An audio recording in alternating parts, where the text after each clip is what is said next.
Well, uh, that was something. So as the exodus continues for Chelsea all the way back to the top of the table, we were actually enduring a pretty torrid and horrible schedule. And the funny thing is, nobody could predict what would be happening right now with Chelsea. So in the first game, we played against an informed Arsenal and we drew in a game in which felt like a loss because we were actually winning. Then from then on, we now lose to Brentford 2-0, something I can't even talk about. And then we beat Tottenham 4-1 in a game that felt so disappointing that it actually felt like a loss, but somehow we won. And then we go in against Manchester City and we show the Premier League how to actually rattle them. So of course, during the international break, everybody was like, "Ooh, Chelsea is back on form. We're heading back to the top four." And then we play Newcastle, a team that was, plagued with injuries, and we just self-destructed.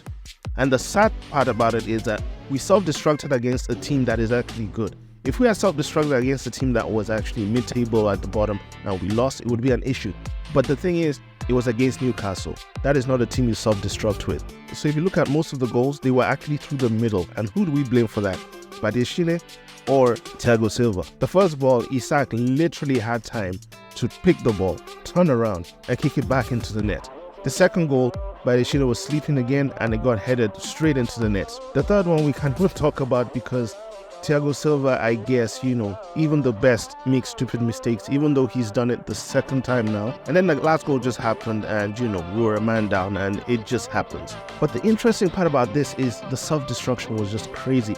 First of all, we had Pochettino in the stands for collecting too many yellow cards. And then Reece James decides to get his own red card. So now he's going to miss the game against Brighton, which I think is not bad, as long as he'll be back for the Man United game.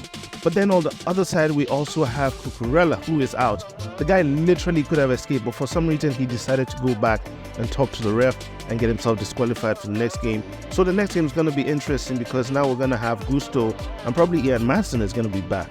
And one thing to also notice is that Nick Jackson actually doesn't work for Chelsea. Watching all the games, he's not the type of striker that works with the build-up that we're doing. He loves to run behind defenders, but for some reason, our attackers that are supposed to be supporting him don't do that.